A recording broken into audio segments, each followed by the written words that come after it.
Hey, Ohio, man, silent majority. Welcome back to Leveled Writing, level 5. Heroes, aka the protagonist. I am not the boss.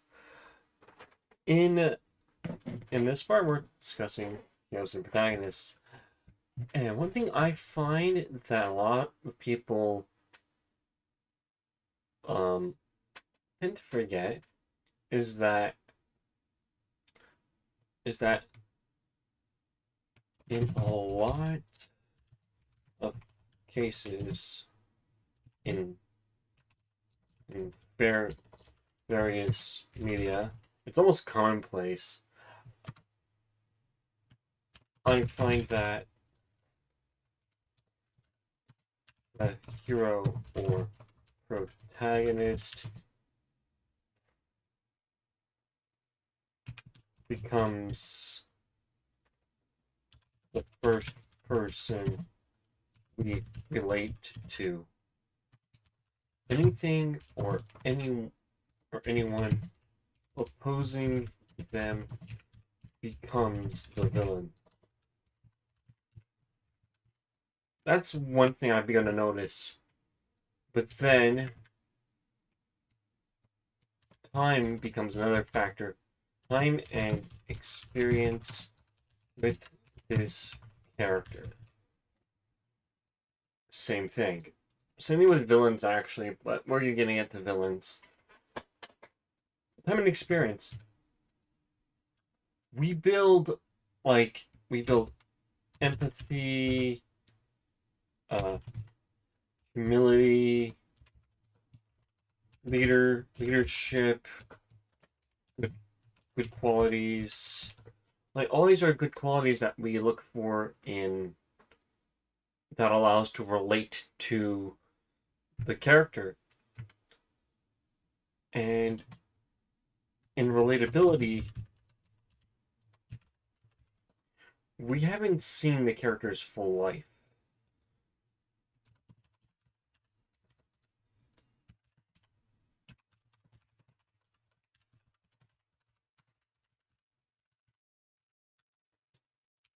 Only glimpses of it,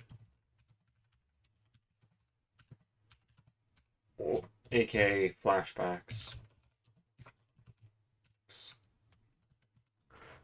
And I'm not saying you need to live every moment, every day, every moment, every second of a person's life, but we do need snippets. We do get it in snippets and in droves, and we've seen them how they change from that one moment to the next, at least at that one moment in their life. But now it gets to the point where you've done that, you've shown that as the previous example, now we have the modern one where we're at currently, and it's through the time we have spent that the character has become notable.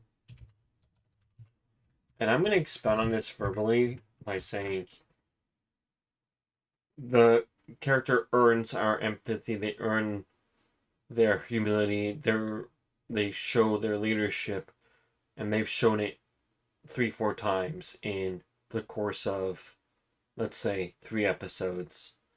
The ship is going down, Captain, in episode 1. Batten down the hatches, get the engineer, get this, keep going, move. And then later they're in a battle scene on a desert island or something, and they're pot shouting everything and gunning down people. People are sort of dropping, they're not dying, they're just injured. And he's like, okay, I'll take them back. You go here, you go do that. What about you? Blah, blah, blah. Keep going, move. And it's about, like, how they plan everything on the spot, or how they take control of that leadership role and pull everyone through. Or how it's like, now at this point, it's like, okay, no, if I was in war with this guy, I'd at least trust him, and if I got my knee blown off, I'd be safe. And then on the third time, well, like, if he failed, okay, he failed. It's probably like one time too many. But the point here is that the character is reliable, or that they continue to show these good qualities that we all look for, that makes them a hero to us, or at least someone we look up to. And then we can look at, I'm going to pull from another thing, but in here we can insight other characters that we looked up to, or at least people who we think are protagonists. We have people like Kamina and Simon. Kamina, I along with a lot of people thought, didn't know who the protagonist was until like for me it was like the second episode where it came to be to me. It was when we got the voiceover for the first time, and I was like, oh wait, this isn't talking about Kamina, it's talking about Simon. I didn't know that.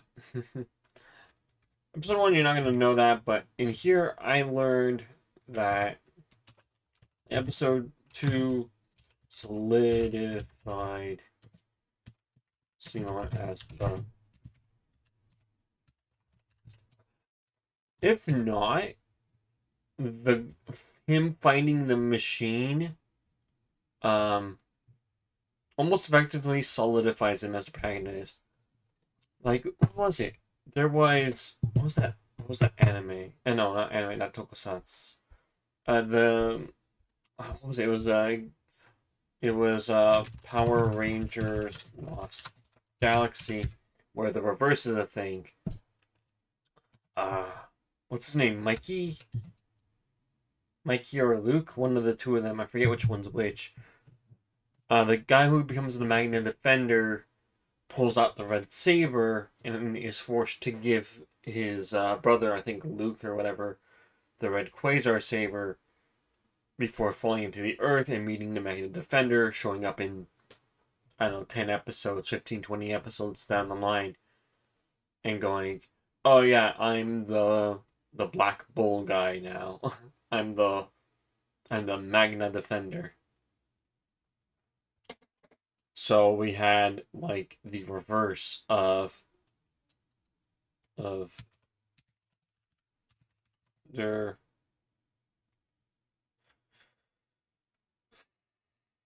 Horizontal Magna Defender releases Quasar Saber to give it to Luke, I guess.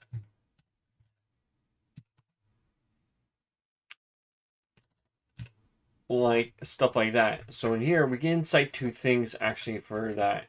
I'm not even gonna do that anymore. That I think about it. It's like Simone finds the core drill and the gunman. That almost effectively solidifies him as the protagonist. But for me, it was episode 2 that gave me that solid verification, at least on my first viewing of it.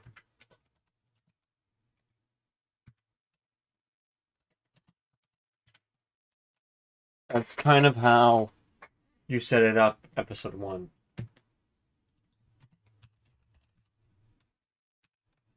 Or even the fact that Simone talks first. I tend to do that. If I ever have a protagonist at all, they're like the first person to speak. No, I misspelled that. So there's that. Then we have, what else do we have? We have,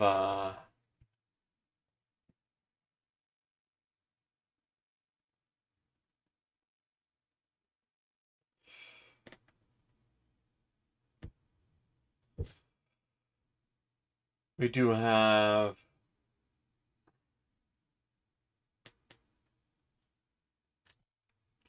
so we do have,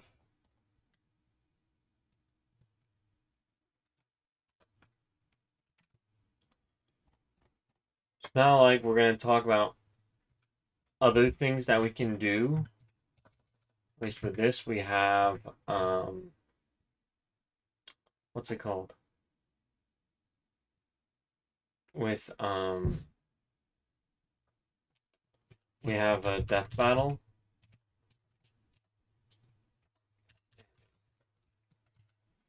So in death battle, I'm gonna cover Lex Luthor vs Iron Man. Lex responds, uh, like he speaks, saying, like quit trying to play God Stark.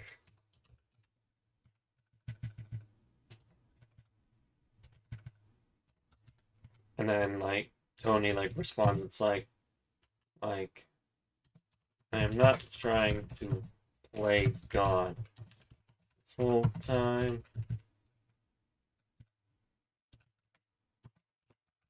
I've been playing human. First off, we're going to get into this sometime later, but this is a yes factor. This is a X factor. We're going to talk about other types of heroes now, where in this line it's like you are implying that it's like, oh no, I'm not God, I'm just playing human. It's how we humanize our heroes, even though they are special. We have that.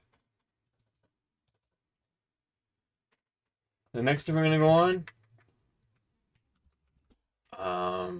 comedy. Yep.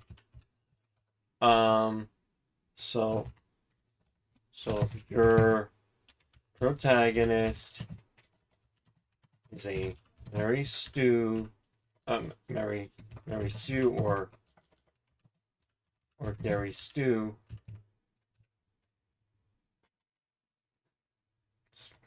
or a power fantasy, you run into a wall where your character is unrelatable.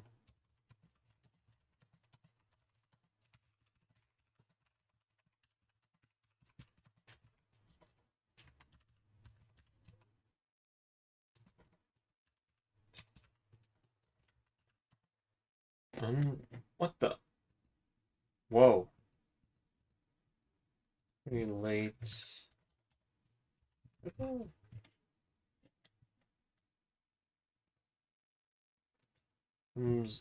Unrelate.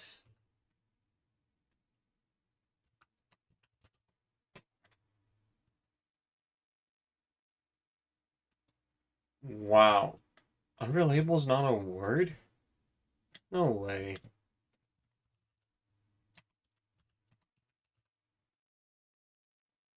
Oh, unrelatable. Why didn't you?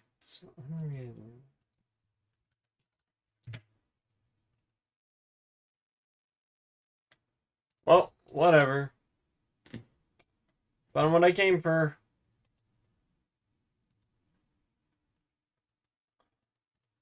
Becomes unrelatable. Oh, yeah. Mary Sue, Gary Sue,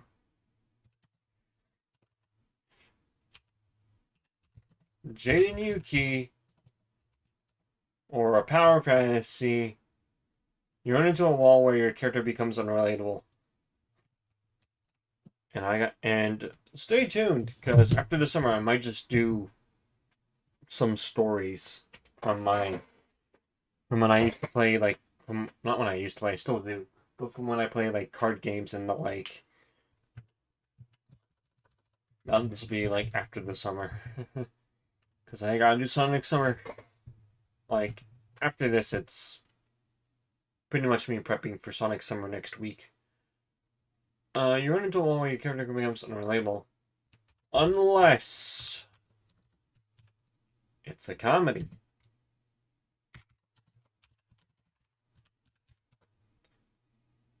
We got Sakamoto Desu, One Punch Man,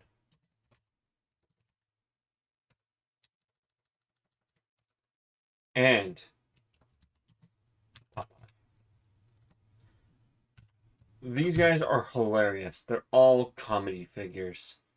One more thing I want to point out, just to go in, because I'm going to talk about yes factors. This at a later date. I call it the yes factor. It just something makes me go yes, like the thing happened or something really epic happened. Like those excellent moments.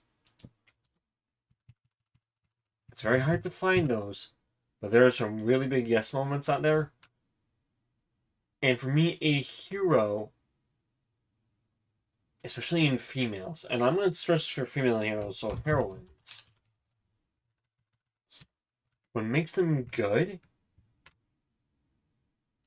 is I like me a girl who's on a steady climb. They are forced in some way, shape, or form to be knelt down so far, and not without help. There's motivation to do it, but they pick themselves up anyway. And through their sheer will, they climb back to where they were, surpass that, and grab everything they ever wanted. It's scenes where the girl is stable.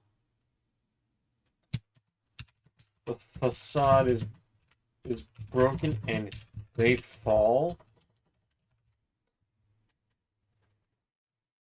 But they pick themselves up and become what they had originally became a facade of and surpassed it. Now, if I was gonna iterate on something I wrote, another not even a shameless plug. It's literally just me giving an example of stuff that works.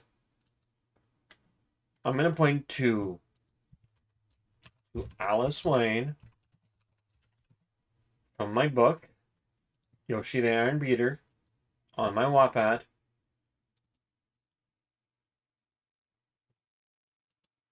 Chapters a pain in the butt.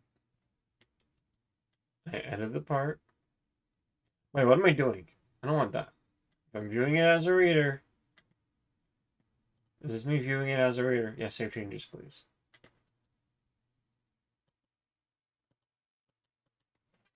No, discard.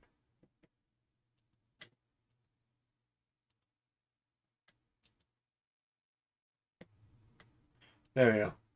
This is where I wanted it to be. So if you're going to do that,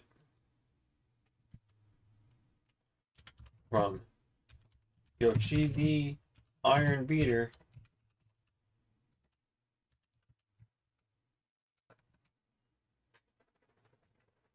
you're going to find, at one point, you will find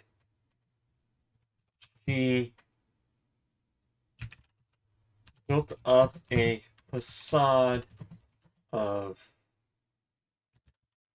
herself, had a moment of weakness in front of the main character, and is slowly putting her original pieces together. And that's what's magical about it. Same thing with a guy. It's the same thing with a dude where it's like I may not be the best man in the room. I may not be the strongest guy in the room. But goddamn, am I gonna be the guy who takes you down. I don't care if this even kills me. It's not, but like, at this point, the thought of dying doesn't even pass our minds. The only part about it, it's like, yeah, no, I don't care anymore. Well, not even those moments. It's like, it's those yes factor moments. It's like Goku going Super Saiyan, but not to that extent. It's that personal growth that yes, you may have influenced, but they did it on their own with you not being present, and now you get to reap that reward. If that makes sense at all. It's so good when we get that. It's super good. When we get these moments with these characters that you've seen them, they've developed your empathy. They've given off that humility. They've shown you how good of a leader they are. They've shown you all their good qualities.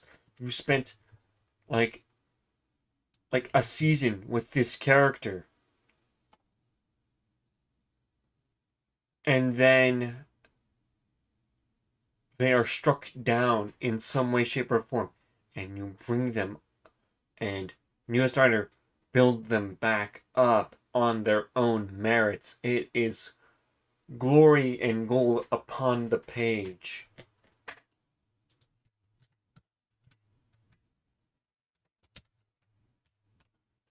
It makes them human, regardless of how much power and godly status you give them. If they do this and they earn that power, you got a slot somewhere. Also, I gotta say, along with power fantasy, where did I put that? Yeah, with power fantasy. Regardless of how much power you give a character, it means nothing if they're not human. They're not relatable. And if you're like, what's the key to making a really good character? I've made several outlines.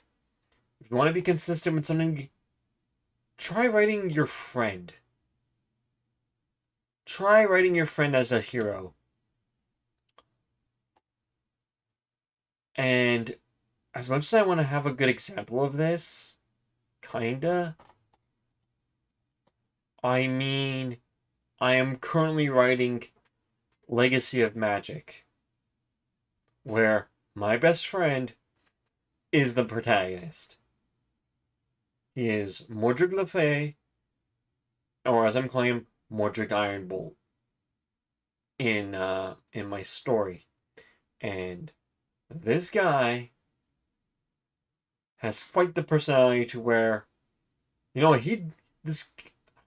I wrote this scene, the opening shot, quite literally so, where my friend in my story I'm writing, I'm like, okay, so what would he be doing? Well, let's see. Let's write out a scene, see how he's doing, blah, blah, blah, blah, blah. And I had come up with an idea similar to Outlaw Star, and I was like, okay, I have a good baseline here. But how do I want to open this? Kill the president of the planet. And make it easy.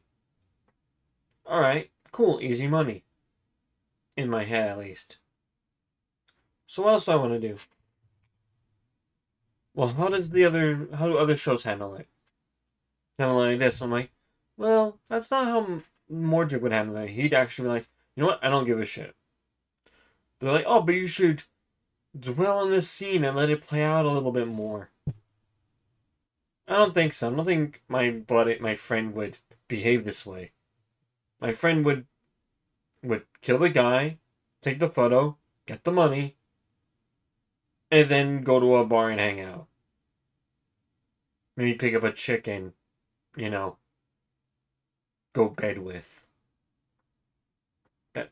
That sounds like my friend. That's the guy I know, and he has so much riz that he can play a game for 5 minutes and just have all these hot Asian ladies flock to him, and I'm like, dude, what the hell are you doing that I'm not doing? Dude's got riz. What can I say? So it's like, you need to develop that technique. So it's like, if anything,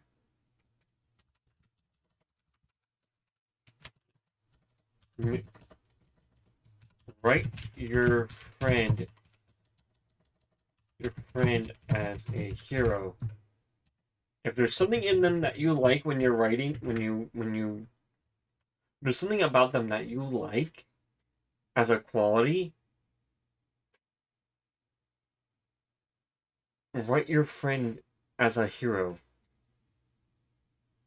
Because next up, we're talking villains. Whew. I think I've covered up enough here. So till next time. Okay.